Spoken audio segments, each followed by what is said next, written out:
ओम शांति। 28 तारीख की बाबा की मुरली।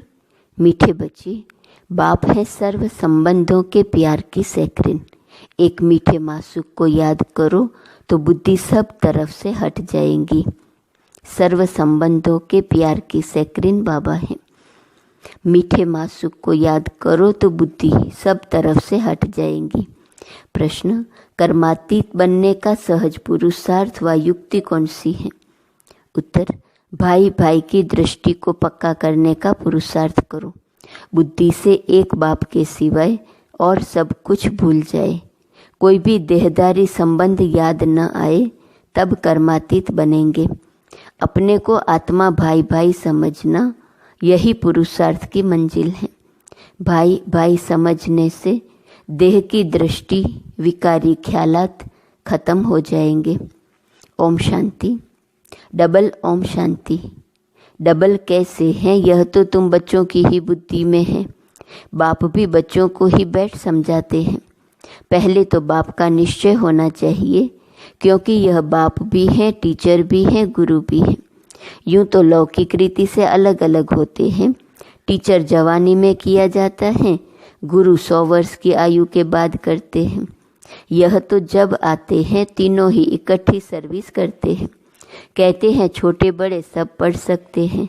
बच्चों की ब्रेन अच्छी फ्रेश होती है। यह तो बच्चे समझ गए, छोटे बड़े सब जीव की आत्मा जरूर है। आत्मा जीव में प्रवेश करती है। आत्मा और जीव में फर्क तो है ना। यहाँ तुम बच्चों को आत्मा और परमात्मा का ज्ञान दिया जाता है। आत्मा तो अविनाशी है, बाकी शरीर यहाँ भ्रष्टाचार से पैदा होता है। वहाँ तो भ्रष्टाचार का नाम ही नहीं होता। गाया जाता है संपूर्ण निर्विकारी दुनिया। श्रेष्ठाचारी और भ्रष्टाचारी अक्सर है ना। यह सब बातें बाप ही समझाते हैं। बच्चों को सिर्फ यह पक्का निश्चय हो जाए कि हम आत्माओं का बाप हमको पढ़ाते हैं। बाप आते ही है पुरुषोत्तम संगम युग पर, तो इससे सिद्ध होता है कनिष्ठ से पुरुषोत्तम बनाते हैं। यह दुनिया ही कनिष्ठ तमो प्रधान है। इसको रौरव नर्क कहा जाता है। अब हमको वापिस जाना है, इसलिए अपने को आत्मा समझो। बाप आए हैं लेने के लिए। हम भाई भाई हैं, यह पक्का निश्चय कर लो। यह देह तो रहेंगी नहीं, फिर विकार की दृष्टि खलास हो जाएंगी। यह है बड़ी मंजिल। इस मंजिल पर बहुत थोड़े पहुंच सकते हैं। मेहनत है। पिछाड़ी में कोई भी चीज याद न आए, इसको कहा जाता है कर्मातीत अवस्था। यह देह भी विनाशी है, इससे भी ममत्व निकल जाए। पुराने संबंध में ममत्व नहीं रखना है। अब तो नए संबंध में जाना है। पुराना आसुरी संबंध स्त्री पुरुष का कितना छीछी है। बाप कहते हैं अपने को आत्मा समझो। अब वापिस जाना है। आत्मा आत्मा समझते रहेंगे तो फिर शरीर का भान नहीं रहेगा। स्त्री पुरुष की कशिश निकल जाएंगी। लिखा हुआ भी है अंतकाल जो स्त्री सिमरे, ऐसे चिंतन में जो मरे। इसलिए कहते हैं अंतकाल गंगा जल मुख में हो, श्री कृष्ण की याद हो। भक्ति मार्ग में तो श्री कृष्ण की याद रहती है। श्री कृष्ण भगवान उवाच कह देते हैं। यहाँ तो बाप कहते हैं देह को भी याद नहीं करना है। अपने को आत्मा समझो और सब तरफ से दिल हटाते जाओ। सभी संबंधों का प्यार एक में जैसे सैकरीन हो जाता है। सबका मीठा और फिर सबका मासूक भी है। मासूक एक ही है, परंतु भक्ति मार्ग में नाम कितने रख दिए हैं। भक्ति का विस्तार बहुत है। यज्ञ तप दान तीर्थ व्रत करना, शास्त्र पढ़ना, यह सब भक्ति की सामग्री है। ज्ञान की सामग्री तो कुछ भी है नहीं। यह भी तुम नोट करते हो समझाने के लिए। बाकी तुम्हारे कागज आदि कुछ भी रहेंगे नहीं। बाप समझाते हैं बच्चे तुम शांति धाम से आए थे, शांत ही थे। शांति के सागर से तुम शांति का पवित्रता का वर्षा लेते हो। अभी तुम वर्षा ले रहे हो ना, ज्ञान भी ले रहे हो। स्टेटस सामने खड़ा है। यह ज्ञान सिवाय बाप के और कोई दे न सके। यह है रूहानी ज्ञान। रूहानी बाप एक ही बार आते हैं, रूहानी ज्ञान देने के लिए। उनको कहते भी हैं पतित पावन। सुबह को बच्चों को ड्रिल कराते हैं, वास्तव में इसको ड्रिल भी नहीं कहा जाए। बाप सिर्फ कहते हैं बच्चे अपने को आत्मा समझ, मुझे याद करो। कितना सहज है। तुम आत्मा हो ना, कहाँ से आए हो? परम धाम से। ऐसे और कोई भी पूछेंगे नहीं। पारलौकिक बाप ही बच्चों से पूछते हैं, हे बच्चों परम धाम से आए हो ना? इस शरीर में पार्ट बजाने। पार्ट बजाते बजाते अब नाटक पूरा हुआ। आत्मा पतित बनी तो शरीर भी पतित बना है। सोने में ही अलाय पड़ती है, फिर उनको गलाया जाता है। वह सन्यासी लोग ऐसे अर्थ कभी भी नहीं समझाएंगे। वह तो ईश्वर को जानते ही नहीं। बाप से योग रखो यह मानते ही नहीं। बाप जो सिखलाते हैं वह और कोई सिखला न सके। इसमें तो प्रैक्टिकल में मेहनत करनी होती है। बाप तो कितना सहज करके समझाते हैं। गाते भी हैं पतित पावन है, सर्वशक्तिवान है। उसे ही श्री श्री कहा जाता है, और श्री कहा जाता है देवताओं को।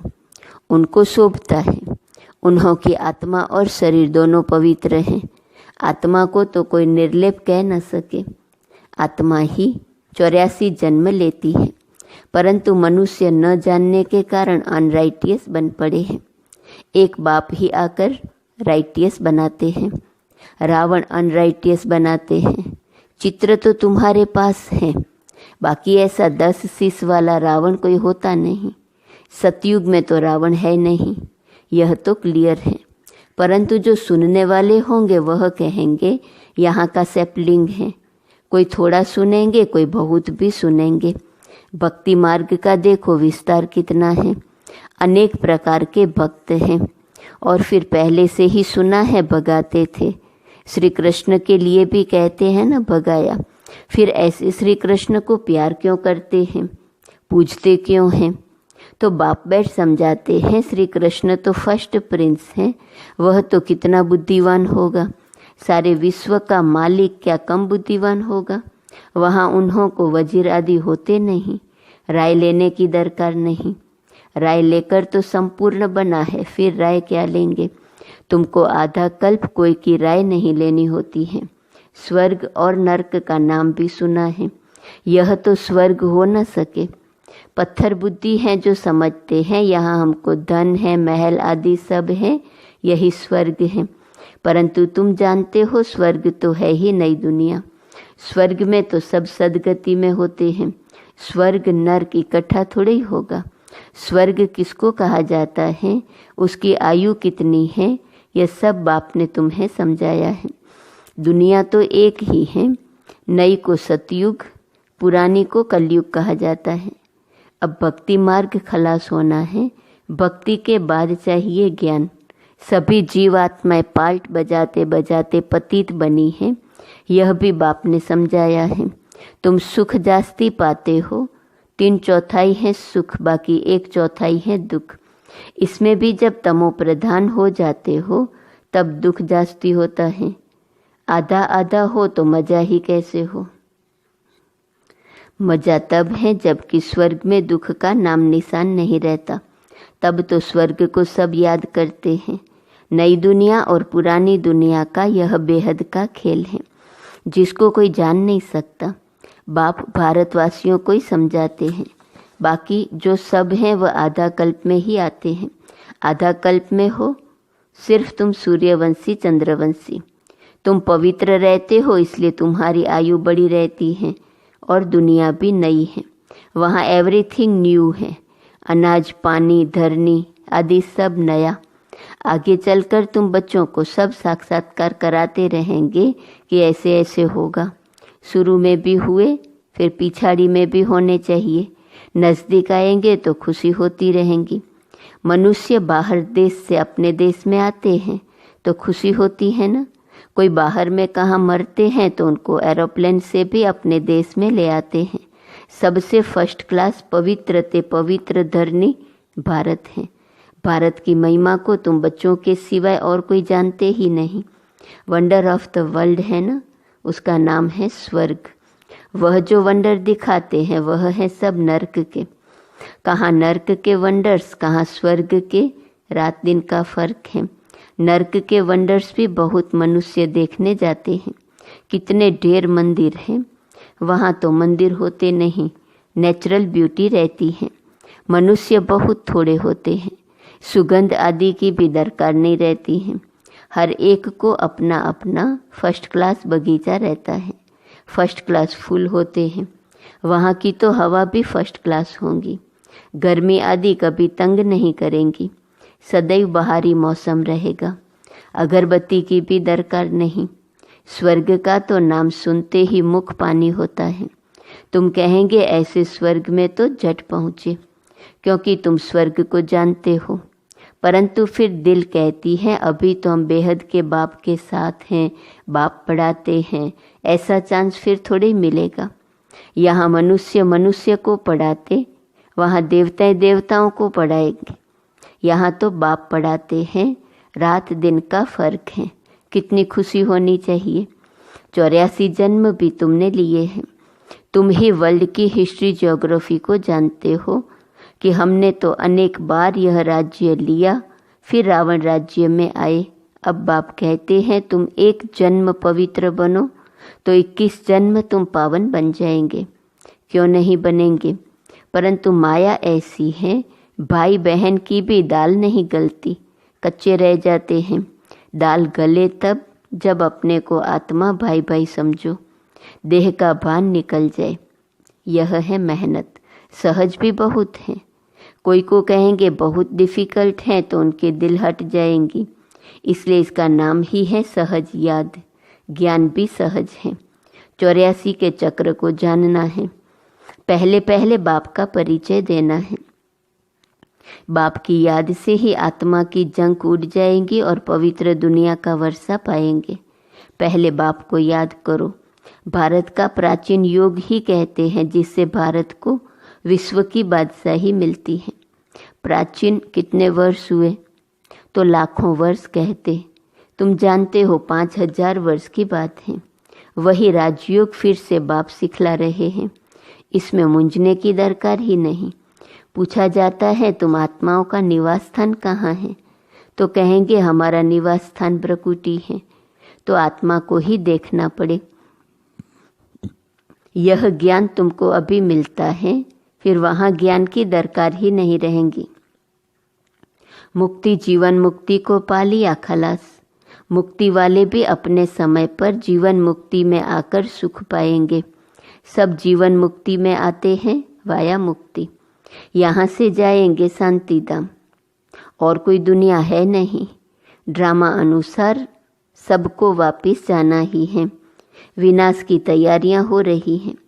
इतना खर्चा कर बॉम्ब्स बनाते हैं, सो रखने के लिए थोड़े ही बनाते हैं।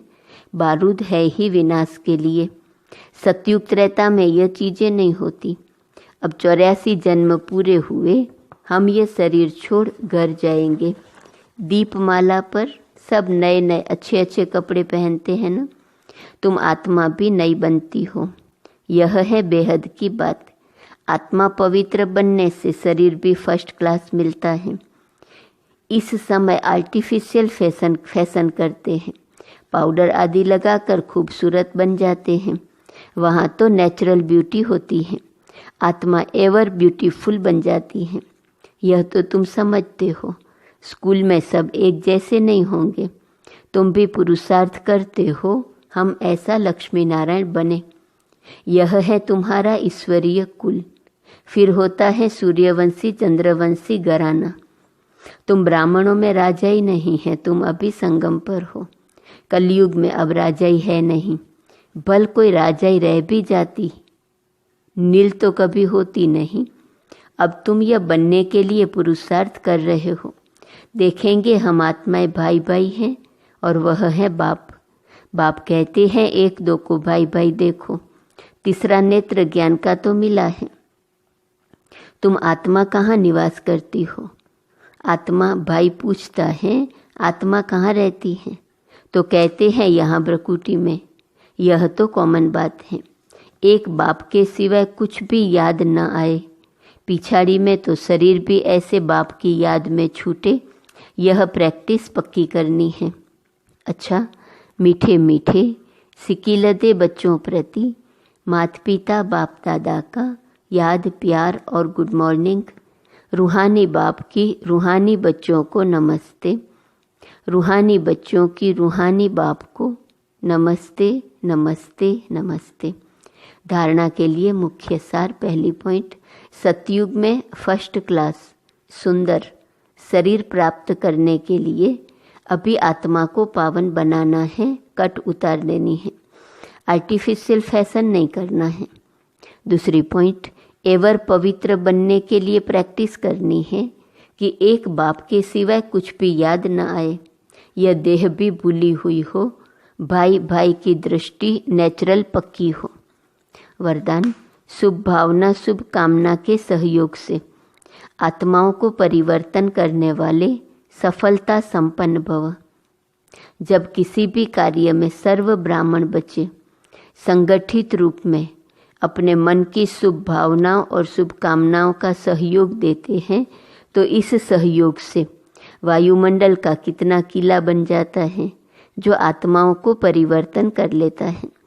जैसे 5 अंगुलियों के सहयोग से कितना भी बड़ा कार्य सहज हो जाता है, ऐसे हर एक ब्राह्मण बच्चे का सहयोग सेवाओं में सफलता संपन्न बना देता है। सहयोग की रिजल्ट सफलता है। कदम कदम में पद्मों की कमाई जमा करने वाला ही सबसे बड़ा धनवान है। आज का स्वमान है, मैं दाता का बच्चा हूँ।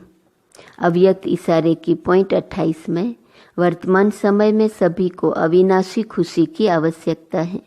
सब खुशी के भिखारी हैं और आप दाता के बच्चे हो। दाता के बच्चों का काम है देना। जो भी संबंध संपर्क में आए खुशी बांटते जाओ, देते जाओ, कोई खाली नहीं जाए, इतना भरपूर बनो। ओम।